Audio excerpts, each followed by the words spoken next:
الحمد لله رب العالمين وبه نستعين والصلاة والسلام على رسوله الكريم أما بعد أعوذ بالله من الشيطان الرجيم بسم الله الرحمن الرحيم لن ينال الله لحومها ولا دماؤها ولكن يناله التقوى منكم وقال تعالى وقال إني ذاهب إلى ربي سيهدين رب هب لي من الصالحين فبشرناه بغلام حليم فلما بلغ معه السعي قال يا بني إني أرى في المنام أني أذبحك فانظر ماذا ترى قال يا أبت افعل ما تؤمر ستجدني إن شاء الله من الصابرين فلما أسلما وتله للجبين وناديناه أن يا إبراهيم قد صدقت الرؤيا إنا كذلك نجزي المحسنين إن هذا لهو البلاء المبين وفديناه بذبح عظيم صدق اللہ العظیم۔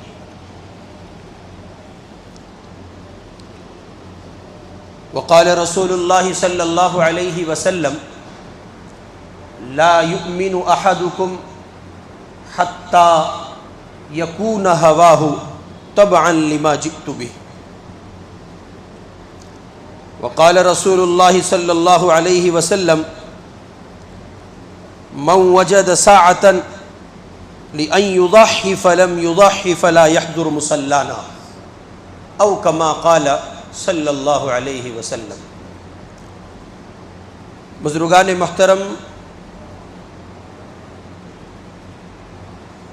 اولین مرحلے میں تو آپ اور اہل اسلام کی خدمت میں عید الاضحیٰ کی یہ پرنور خوشگوار گھڑیاں سعادتوں اور برکتوں کے ساتھ اور عبادات کی قبولیت کے ساتھ اللہ پاک قبول فرمائے۔ دوسرے مرحلے میں بہت زیادہ اہمیت کے ساتھ اور انتہائی عظمت کے ساتھ اللہ پاک عید الاضحیٰ کی خوشیاں اہل غزہ و فلسطین اور عالم اسلام کے ان غیور مظلوم مسلمانوں کو مبارک فرمائیں جو عید الاضحیٰ کے ساتھ عید احرار منا رہے ہیں، یعنی عید الاضحیٰ کی گھڑیوں میں وہ اپنی زمین کی آزادی کے لیے لڑائی لڑ رہے ہیں۔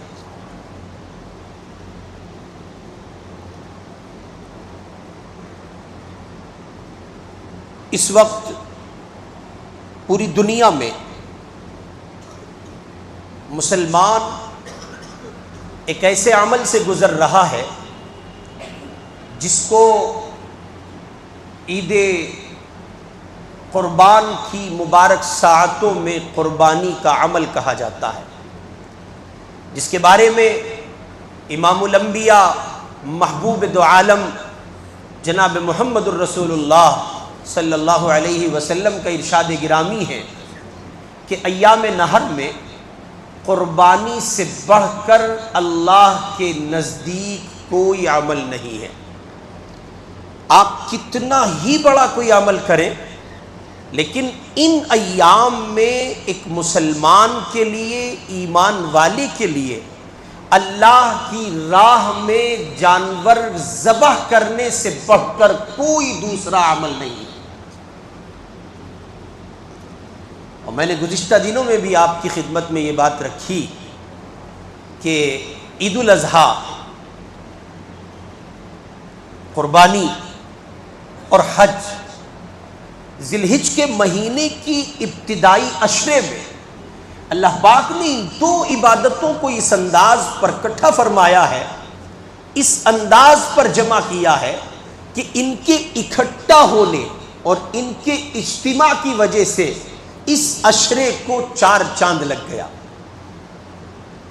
اور اللہ تعالیٰ نے اہل اسلام کے لیے اپنی جانب سے ملنے والی سوغات و سعادت و ثواب کا ایک ایسا لامتناہی سلسلہ رکھا ہے، ایک ایسا مبارک سلسلہ رکھا ہے کہ ہر پل میں اہل اسلام اللہ کے حضور ہاتھ اٹھائیں، سر بسجود ہوں، اپنی جبین نیاز کو رب اکبر کے حضور جھکائیں، اور وہ اپنی توحید کا اور رسول کی رسالت کا اقرار کریں، اللہ کی ربوبیت کا، اس کی وحدانیت و سمدانیت کا اقرار کریں، اس کی توحید کو گنگنائیں اور بار بار کہیں اللہ اکبر لا الہ الا اللہ واللہ اکبر اللہ اکبر وللہ الحمد۔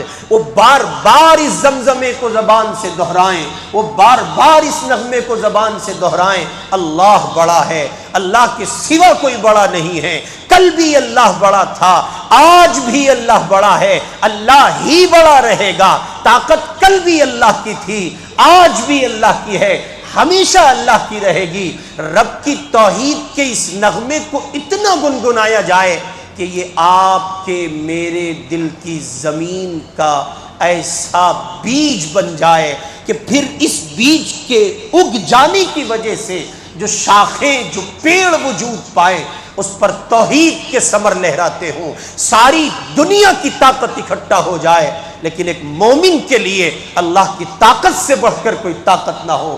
یہ مقصود ہے اور یہ منشور ہے، اور کہیے کہ یہ مطلوب ہے ان گھڑیوں میں اہل ایمان سے، اللہ کی جانب سے یہ مطالبہ ہے، یہ مانگا گیا ہے اہل ایمان سے کہ یہ پیش کرو۔ اور اصل میں یہ سب کچھ جو توحید کا پاٹھ ہم تمہیں پڑھا رہے ہیں، اصل میں یہ ہمارے ایک دیوانے کی یاد ہے جس کا نام تھا ابراہیم۔ یہ ہمارے ایک عزیز کی، ہمارے ایک دیوانے کی، ایک خلیل کی، ایک ایسے خلیل کی یاد ہے جس کی خلیلی پر فرشتوں نے یہ کہہ کر ہم سے سوال پوچھا تھا، آخر اتنے بڑے مجمع میں آپ کو ابراہیم ہی ملے ہیں؟ آپ اپنی خلیلی نواز رہے ہیں، آپ اپنی دوستی دے رہے ہیں، اللہ اس کا حقدار کوئی اور بھی ہو سکتا تھا، پھر آپ نے ابراہیم ہی کو کیوں چنا؟ اللہ چاہتے تو جواب دے سکتے تھے، جواب نہ دیا، فرمایا ہم موقع بموقع دکھائیں گے، پل پل دکھائیں گے، گھڑی در گھڑی دکھائیں گے، بار بار دکھائیں گے تم کو کہ ہم نے اپنے خلیل کو اپنی دوستی اور اپنی خلیلی کے لیے کیوں چنا ہے، آخر ابراہیم ہی کا انتخاب کیوں ہے؟ ابھی تم نے دیکھا نہیں ہے، ابراہیم وہ سب کچھ مٹا دیتا ہے جو اس کو جان سے زیادہ عزیز ہوتا ہے۔ اس سے پہلے وہ ایک امتحان دے چکے ہیں نار نمرود میں، اس سے پہلے انہوں نے امتحان دیا اپنے گھر میں، جب ان کے گھر میں بت کدے آباد تھے، بت کدوں کی دنیا آباد تھی، اور جب ان کے بارے میں ان کے گھر، کٹم، خاندان، قبیلے کے لوگ یہ کہتے تھے، ان کے برادری کے لوگ یہ کہتے تھے کوئی اور نہیں کر سکتا، یہ کام ایک ہی آدمی کر سکتا ہے، ایک نوجوان ہے جس کا نام ابراہیم ہے، وہی کر سکتا ہے، اسی نے ہمارے معبودوں کو توڑا ہے، مارا ہے۔ ابراہیم علیہ السلام کا وہ قصہ معروف ہے، جب ان کے گھر میں بتوں کی پوجا ہوتی تھی، اور ایک موقع سال میں ایسا آتا کہ سب لوگ اپنے اپنے اس تہوار کے موقع پر میلے کو سدھار جاتے، تو وہ ایک گھڑی ہوتی تھی جس میں ابراہیم علیہ السلام نے کہا انی سقیم، میں بیمار ہوں، میں نہیں جاؤں گا، اور ابراہیم علیہ السلام کی ذات سے صادر ہونے والا وہ عمل جو توحید کی عکاسی کرتا تھا، آپ نے لیا کلہاڑا اور جتنے چھوٹے بت تھے سب کو تراش ڈالا، توڑ دیا، کسی کا پاؤں ٹوٹا ہے، کسی کی گردن ٹوٹی ہے، کسی کا ہاتھ ٹوٹا ہے، اور ہر ایک کو لنگڑا لولا اور اپاہج بنا کے اور وہ کلہاڑا اور بڑے سے بت کے کاندھے پہ رکھ دیا۔ اب یہ ساری قوم جمع ہوئی، اکٹھا ہوا، تو ایک آدمی بولا کہ یہ 100% ممکن ہے اسی ایک آدمی کا کام ہے جو ہمارے خداؤں کو برا کہتا ہے۔ ابراہیم علیہ السلام کی عدالت میں ان لوگوں نے دستک دی اور کہا کہ تم ہی کر سکتے ہو یہ کام، کوئی اور نہیں کر سکتا۔ انہوں نے کہا میں کیسے کر سکتا ہوں؟ پوچھو اس سے، اس کے کندھے پہ کلہاڑا رکھا ہے، اس نے یہ کام کیا ہے، کہ یہ بول نہیں سکتا، پھر خدا کیسے ہو سکتا ہے؟ یہ مار نہیں سکتا، پھر خدا کیسے ہو سکتا ہے؟ یہ چل نہیں سکتا پھر خدا کیسے ہو سکتا ہے، اس کے ہاتھ کام نہیں کرتے پھر خدا کیسے ہو سکتا ہے، یہ اپنے اوپر بیٹھی ہوئی مکھی نہیں اڑا سکتا ہے پھر خدا کیسے ہو سکتا ہے۔ ادھر وہ اپنے خدا کی کمزوری بیان کرتے تھے، ادھر وہ اپنے ناخدا کی کمزوری بیان کرتے تھے، اور ادھر ابراہیم اپنے خدا کی طاقت بیان کرتے تھے۔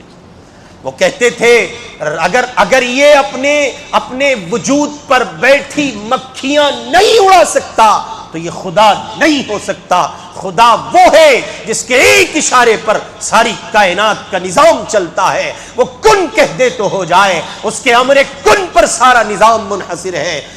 وہ چاہے تو سورج گردش میں ہے، وہ چاہے تو چاند گردش میں ہے، وہ چاہے تو زمین گردش میں ہے، وہ چاہے تو آسمان کے سیارے اور ستارے گردش میں ہے، اور جب وہ کسی کو کہہ دے کہ ٹھہر جاؤ پھر مجال ہے۔ یہ اٹھتی ہوئی سمندر کی موجیں بتا رہی ہیں، یہ لہریں بتا رہی ہیں، یہ موجیں اپنے شباب کے ساتھ اٹھتی ہیں، ایک زبردست طوفان لے کے آتی ہیں، ایسا لگتا ہے کہ اب یہ شہر کو تباہ کر دے گی، لیکن وہ آتے آتے اٹھتی ہے اور پھر دفن ہو جاتی ہیں۔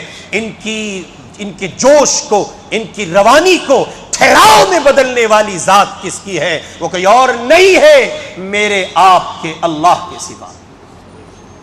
میرے بھائی، یہ ایام جن میں ہم اور آپ گزر رہے، دراصل ان گھڑیوں میں، ان مبارک ساعتوں میں پروردگار کی جانب سے جو دو بڑے عمل ذی الحج کے مہینے میں ہمیں دیے گئے ہیں، حج ہے یا قربانی ہے، ان دونوں اعمال میں پیچھے توحید چھپی ہے۔ وہ ساری دنیا کے عالم اسلام کے مسلمان جوک در جوک شدہ جگہ جگہ سے اکٹھا ہو کر وہ حرمین کی زمین پر پہنچے ہیں۔ مینا کا قیام ہے، عرفہ کا قیام ہے، مزدلفہ کی رات ہے، بے یار و مددگار ایک اللہ کے نام پر بغیر کسی زیبائش و آرائش کے دو سفید چادروں میں ملبوس دیوانہ وار پڑے ہیں، زبان پہ تلبیہ جاری ہے، توحید کا نغمہ گنگنا رہے، بار بار کہہ رہے ہیں اللہ بڑا ہے، اللہ کے سوا کوئی بڑا نہیں ہے۔ ادھر ایام نہر میں قربانی کا جانور لایا جا رہا ہے، اس پر چھری پھیری جا رہی ہے، ابراہیم کی یاد زندہ کی جا رہی ہے،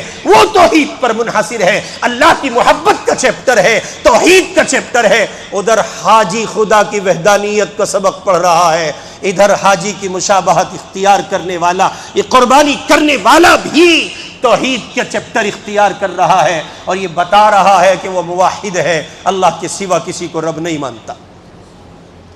صحابہ اکرام تشریف فرما ہیں، صحابہ نے پوچھا اللہ کے پاک پیغمبر یہ قربانی ہے کیا؟ حضور علیہ الصلوۃ نے فرمایا سنت ابیکم ابراہیم، یہ تمہارے باپ ابراہیم علیہ السلام کی سنت ہے۔ حضور پاک صلی اللہ علیہ وسلم سے صحابہ اکرام پوچھتے ہیں اللہ کے پیارے پیغمبر، سوال یہ ہے کہ یہ قربانی کا عمل کرنے پر ملنے والا کیا ہے؟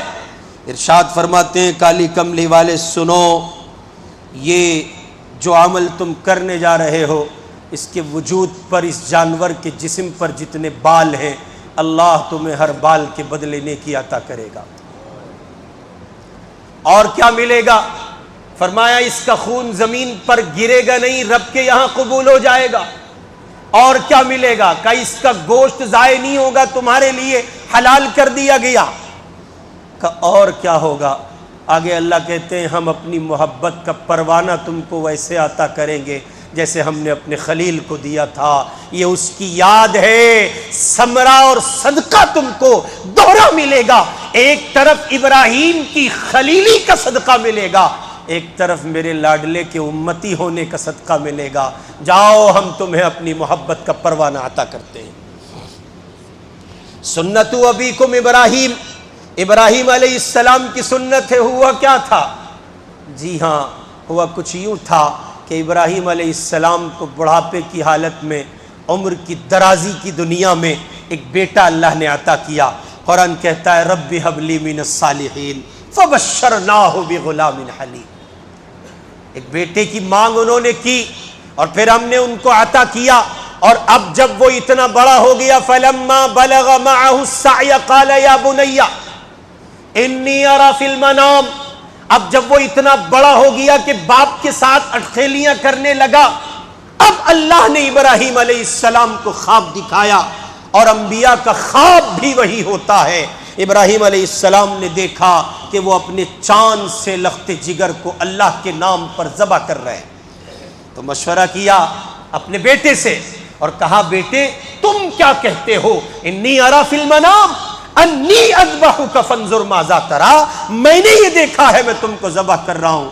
تو بیٹا سعادت مند اسماعیل کہنے لگا، قال کہا اسماعیل نے، یا ابت افعل ما تؤمر، بابا جلدی کیجئے، اس کام میں تاخیر نہ کیجئے. ستجدنی انشاء اللہ من الصابرین، آپ اپنے لخت جگر کو اس مسئلے میں صبر کرنے والوں میں پائیں گے.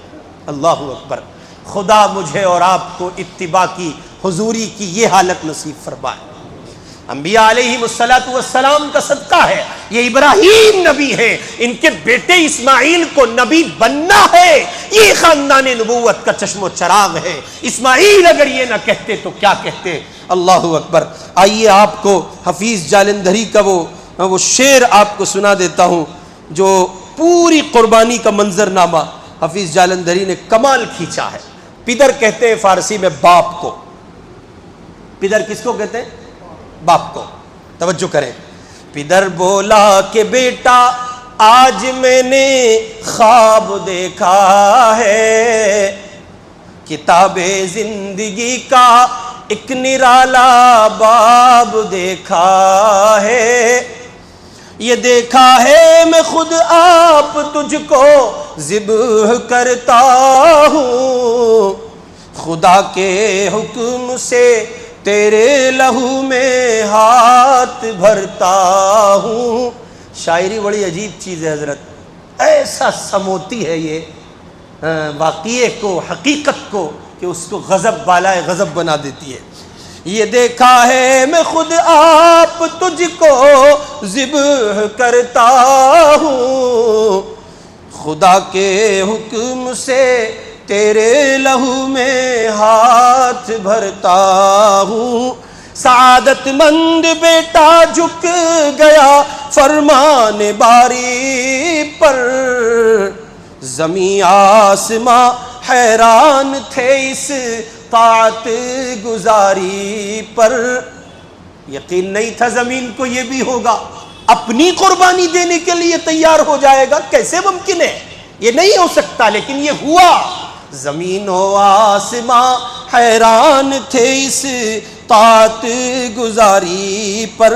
اور شعر دیکھیں، رضا جوئی کی یہ صورت نظر آئی نہ تھی اب تک، یہ جرأت بیشتر انسان نے دکھلائی نہ تھی اب تک. اس سے پہلے کسی انسان نے ایسی جرأت نہیں دکھائی تھی. آگے کہتے ہیں، عجب بشاش تھے دونوں رضائے رب عزت پر. بشاش فل کانفیڈنٹ ہونا. عجب بشاش تھے دونوں رضائے رب عزت پر، تأمل یا تذبذب کچھ نہ تھا دونوں کی صورت پر. کوئی ٹینشن نہیں، یار 20 ہزار کا بکرا ذبح کر رہا ہوں، وہاں اسماعیل کو ذبح کرنے کے لیے تیار ہے، اور کسی طرح کا کوئی ٹینشن چہرے پر نہیں ہے. کہا فرزند نے اے باپ اسماعیل صابر ہے، ستجدنی انشاء اللہ من الصابرین. قرآن بول رہا ہے نا. اسماعیل کیا کہہ رہے ہیں کہ آپ اپنے بیٹے کو صابر پائیں گے. حفیظ کہتے ہیں، کہا فرزند نے اے باپ اسماعیل صابر ہے، خدا کے نام پر بندہ پے تعمیل حاضر ہے، مگر آنکھوں پر اپنی آپ پٹی باندھ لیجیے گا، میرے ہاتھوں اور پیروں میں رسی باندھ دیجیے گا، مبادا آپ کو صورت پہ میری رحما جائے، مبادا میں تڑپ کر چھوٹ جاؤں ہاتھ تھرائے، پسر بیٹا پسر کی بات سن کر باپ نے تعریف فرمائی، یہ رسی اور پٹی باندھنی ان کو پسند آئی، ہوئے جب ہر طرح تیار دونوں باپ اور بیٹے، چھری اس نے سنبھالی تو یہ جھٹ قدموں پہ آ لیٹے۔ یہ بھی ایک مقام ہوتا ہے جب آپ اپنی جان لیے حاضر ہیں، اللہ دنیا جانور ذبح کر رہی ہے، میں خود کو پیش کر رہا ہوں۔ اسی کو کہا ہے کل غزہ کے مسلمانوں نے عید الاضحیٰ کی نماز پڑھتے ہوئے، عید احرار زندہ کرتے ہوئے، غزہ کے غیور مسلمانوں نے کہا، لوگو عالم اسلام کے مسلمانوں، تم جانور ذبح کرو گے، تمہیں جانور کا ذبح کرنا مبارک ہے، ہم نے اللہ کے نام پہ اپنے معصوم دلاروں کو پیش کیا ہے۔ تمہاری قربانی ایک طرف ہے، ہماری قربانی ایک طرف ہے، تمہارے جانور اللہ قبول کرے، ہمارے انسان اللہ قبول کرے۔ پچھاڑا اور گھٹنا سینہ معصوم پر رکھا، چھری پتھر پہ رگڑی ہاتھ کو حلقوم پر رکھا، زمیں سہمی پڑی تھی آسماں ساکن تھا بیچارہ، نہ اس سے بیشتر دیکھا تھا یہ حیرت کا نظارہ، پدر تھا مطمئن بیٹے کے چہرے پر بحالی تھی، چھری حلقوم اسماعیل پہ چلنے ہی والی تھی۔ یہ باپ اور بیٹے کا خیال ہے، چلنے ہی والی تھی، لیکن مشیت کا مگر خدا کی رحمت، خدا کی مرضی، مشیت کا مگر دریائے رحمت جوش میں آیا کہ اسماعیل کا ایک رونگٹا کٹنے نہیں پایا۔ آج اگر اسماعیل کا بال بھی کٹ گیا تیری خیر نہیں، پتہ چلا اگر اسماعیل کی گردن پر رکھی ہوئی چھری اللہ کی محتاج ہے، تم کیسے کہہ سکتے ہو کہ زمین پہ یوں ہی کوئی کسی کو موت دے دیتا ہے؟ خالد ابن الولید نے کہا تھا، اعلان کر دو لوگوں میں، اگر میدان جہاد میں موت ہوتی تو خالد بستر پر نہ مرتا۔ خالد کی بستر پر موت بتا رہی ہے، موت میدانوں میں نہیں، موت اللہ کے حکم میں ہے۔ مشیت کا مگر دریائے رحمت جوش میں آیا کہ اسماعیل کا ایک رونگٹا کٹنے نہیں پایا، ہوئے جبریل نازل اور تھاما ہاتھ حضرت کا، وَنَادَيْنَاهُ أَن يَا إِبْرَاهِيمُ، اللہ نے آواز دی، قَدْ صَدَّقْتَ الرُّؤْيَا، تم نے خواب سچا کر دکھایا، اِنَّا كَذَلِكَ نَجْزِي الْمُحْسِنِينَ إِنَّ هَذَا لَهُوَ الْبَلَاءُ الْمُبِينُ وَفَدَيْنَاهُ بِذِبْحٍ عَظِيمٍ۔ اسماعیل کی قربانی، ان کا صدقہ، اور ہمارے ہاتھ لگ گئی چاپے رانے تکا بوٹی۔ صدقہ کس کا ہے؟ اسماعیل کا۔ کام کس کا بنا ہے؟ ہمارا۔ صدقہ کس کا؟ اسماعیل کا۔ اور پھر ان سب سے بڑھ کر میری آپ کی جان، میرے آپ کے آقا، فدا کا ابی و امی یا رسول اللہ، جناب نبی پاک کا صدقہ کہ اس گوشت کو ان کے صدقے میں امت کے لیے حلال کر دیا گیا۔ ہوئے جبریل نازل اور تھاما ہاتھ حضرت کا، کہا بس امتحان مقصود تھا ایثار و جرأت کا، لن ینال اللہ لحومها ولا دماؤها، گوشت نہیں چاہتے اللہ، خون نہیں چاہتے، خون دفن ہو گیا، گوشت تمہیں مل گیا، اللہ کیا چاہتے ہیں؟ وَلَكِنْ يَنَالُهُ التَّقْوَى مِنْكُمْ، وہ دیکھنا چاہتے ہیں کس کے دل میں ہماری محبت کا دریا کیسا بہتا ہے۔ آؤ آؤ، تم لائے ہو 50,000 کا بکرا، تم لائے ہو 1,00,000 کا اونٹ، تم لائے ہو 1.5 کا جانور، تم لائے ہو، ذرا نیت کو ٹٹولو، قربانی کرنے جا رہے ہو، کہیں ریا تو نہیں ہے، نام و نمود تو نہیں ہے، شہرت تو نہیں ہے، دکھلاوا تو نہیں ہے، سبقت لے جانا تو نہیں ہے، اس قربانی کی وجہ سے اپنی مالداری دکھانا تو نہیں چاہتے، لوگوں کو حقیر تو نہیں سمجھتے ہو، گوشت تقسیم کرتے ہوئے کسی کو ذلیل تو نہیں کر رہے ہو، کسی کی عزت نفس کو ٹھیس تو نہیں پہنچا رہے ہو، کسی کی ایگو کو ہٹ تو نہیں کر رہے ہو، جانور تم نے ذبح کیا ہے، اللہ کو تقوی دکھانا چاہتے ہو، پھر روڈ پہ گندگی کیوں پڑی ہے؟ اللہ کو تقوی دکھانا چاہتے ہو، اللہ کی محبت کا اظہار چاہتے ہو، پھر سمر سیبل کے پانی سے یہ گندگی کو صاف کیوں نہیں کیا گیا؟ 50,000 کا جانور لائے ہو، 500 کی گندگی صاف کرنے کے لیے کوڑا اٹھانے والے کا اہتمام کیوں نہیں کیا گیا؟ اللہ کہہ رہے ہیں سنو سنو، قربانی کے ساتھ اگر یہ سارے گناہ پائے جا رہے ہیں تو پھر سمجھ لو کہ تم اپنے دل کی زمین کی وہ حالت ہمیں دکھا رہے ہو جو تمہارے دل میں پائی جاتی ہے۔ ہمیں تقوی چاہیے تھا، پھر یہ سب کچھ کیا دکھ رہا ہے؟ پتہ چلا تقوی نہیں ہے، یہی ہے قربانی نہیں ہے میاں، پھر تو یہ ہے کہ کچھ اور ہی تھا جو تم نے دکھایا، کچھ اور ہی تھا جو رب نے دیکھا، اور کچھ اور ہی تھا جو اللہ دیکھنا چاہتا تھا، وہ تھا وَلَكِنْ يَنَالُهُ التَّقْوَى مِنْكُمْ۔ میرے آقا نے کہا المسلم من سلم المسلمون من لسانه ویدی، کامل مومن وہ ہے جس کی زبان اور ہاتھ سے اللہ کے دوسرے مسلمان اور دوسرے انسان بندے محفوظ رہے۔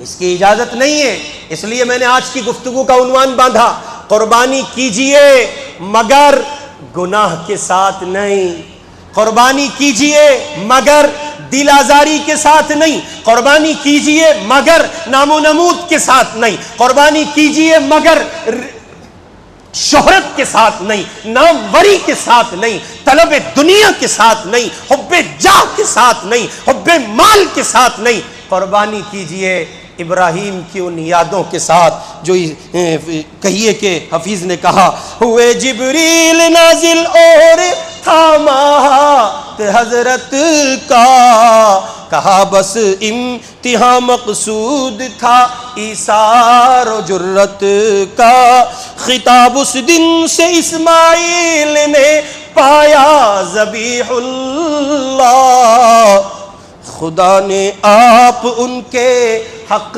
میں فرمایا ذبیح اللہ۔ اسماعیل علیہ السلام کا لقب ہے ذبیح اللہ، اللہ کے نام پر ذبح ہونے والا۔ اے کیا نصیب لائے ہیں، کیا مقدر لائے ہیں، کیا نصیب ہے ان بیٹوں کا جو اسماعیل کی اس روش پر چل کر اپنی جانوں کا نذرانہ پیش کرتے ہیں اور کہتے ہیں مولا دنیا جانور پیش کرتی ہے، ہم اپنے آپ کو پیش کرتے ہیں۔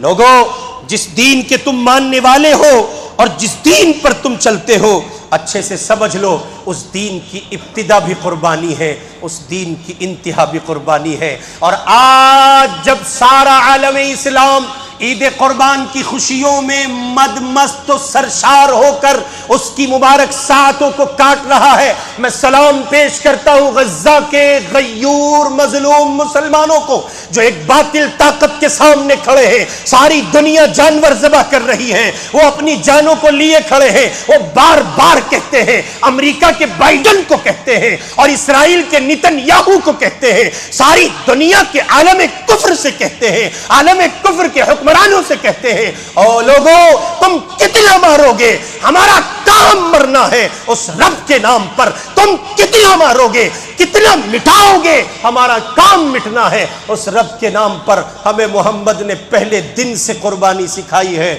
مکہ اٹھا کے دیکھو آل یاسر تڑپ رہے ہیں، مکہ اٹھا کے دیکھو بلال تڑپ رہے ہیں، مکہ اٹھا کے دیکھو یہ ابو بکر ہے، عمر ہے، عثمان ہے، علی ہے اور یہ صحابہ ہیں، یہ سب کے سب دیوانوں وار تڑپ رہے ہیں۔ اٹھاؤ مکے کی زمین کو، خباب ابن الارت تڑپ رہے ہیں، اٹھاؤ مکے کی زمین کو، بوڑھی مائی 90 سال کی سیدہ سمیہ تڑپ کر بتا رہی ہے اسلام کا پہلا دن قربانی سے ہے اور اسلام کا آخری دن بھی قربانی میں ہے، اسلام کبھی قربانی کے بغیر رہا ہی نہیں۔ اور آپ کیا چاہتے ہو؟ قربانی کے بغیر آپ کیا چاہتے ہو؟ قربانی کے بغیر سب کچھ ہو جائے؟ حضرت حالات بہت خراب ہے، کیا کروں؟ واٹس ایپ چلا لو، فیس بک چلا لو، بابو کو منا لو۔ حضرت حالات بہت خراب ہیں۔ بے وقوف احمق نوجوان، عقل کے اندھے، اپنی جوانی کا تحفظ کر اور ایسا جوان اپنے آپ کو بنا جیسا جوان ابراہیم کا اسماعیل ہے۔ اس کے نقش پا سے کچھ بو، کچھ رنگ، کچھ خاک اٹھا، اسے اپنی پیشانی اور جبین کا حصہ بنا اور بڑھ جا اس طرح جیسے محمد کے دیوانے بڑھے تھے، اور بدل ڈال اپنے کردار کو اور دکھا دے دنیا کو کہ تو گفتار کا نہیں کردار کا غازی ہے۔ بہر کیف یہ کہ آپ کی خدمت میں یہ گزارش ہے، قربانی کیجئے مگر کسی کو تکلیف نہ پہنچائیے، قربانی کیجئے مگر کسی کی دل آزاری مت کیجئے۔ وہ دیکھیں گے آپ کچھ فقراء مساکین بیچارے آ کے کھڑے ہو جائیں گے، 2 بوٹی دے دو، 4 بوٹی، تم جانتے ہو کہ وہ پیشہ ور ہیں، تم جانتے ہو وہ فقیر ہیں، لیکن آج کے دن نرم ہاتھ رکھنا، اس لیے کہ یہ یادیں جڑی ہیں ابراہیم کے ساتھ، یہ یادیں جڑی ہیں محمد کے ساتھ، یہ یادیں جڑی ہیں دیوانوں کے ساتھ، یہ یادیں ان کے ساتھ جڑی ہیں جن کی چوکھٹ سے کبھی کوئی خالی نہیں لوٹا۔ اللہ اکبر۔ لوگوں، اس دن بھی اپنے آپ کو نرم رکھنا اور نرم لہجے میں بات کرنا اور قرآن کی اس آیت کو پیش نظر رکھنا۔ وَأَمَّا السَّائِلَ فَلَا تَنْهَرْ، سائل کو جھڑکنا نہیں چاہیے۔ اللہ نے تمہیں سائل نہیں بنایا، اسے بنایا ہے، تمہارا نصیب اس کا نصیب جدا جدا ہے مگر لکھنے والی ذات ایک ہے۔ ایک بزرگ سے کسی نے پوچھا، حضرت اسے آپ دے رہے، اسے آپ توجہ ہے آپ کی؟ ناشتہ نہ آپ نے کیا نہ میں نے کیا، اور میں بیمار ہوں آپ کے مقابلے میں، اسے آپ دے رہے، یہ پیشہ ور بیکاری ہے۔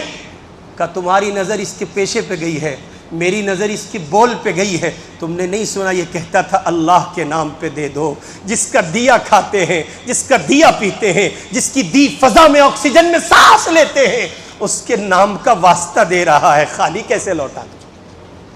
یہاں آؤ، امت کو سینے سے لگاؤ، یہاں آؤ، امت کا بھلا کرو، یہاں آؤ، امت کے کام آؤ۔ اگر آپ امت کے کام نہیں آتے، آپ سوچیں ہمارے پاس اتنی فرصت نہیں ہم اہل غزہ کو یاد کر لیں، ہمارے پاس اتنی فرصت نہیں کہ ہم نفلی قربانی میں اہل غزہ کو شامل کریں۔ اور لوگوں، رفح اجڑ چکا ہے، لوگوں غزہ تباہ ہو چکا ہے، اس کے باوجود پرسوں کی تازہ رپورٹ ہے 250 بیٹیوں نے اور 250 بیٹوں نے کیمپوں میں رہ کر قرآن پاک کا حفظ کیا ہے اس جنگ کے محاذ کے زمانے میں، اور انہوں نے بتایا ہے کہ قرآن صرف سہولتوں اور آسائشوں میں کہیے کہ حفظ نہیں ہوتا، تلواروں کے سائے میں بھی کچھ لوگ قرآن پڑھا کرتے ہیں۔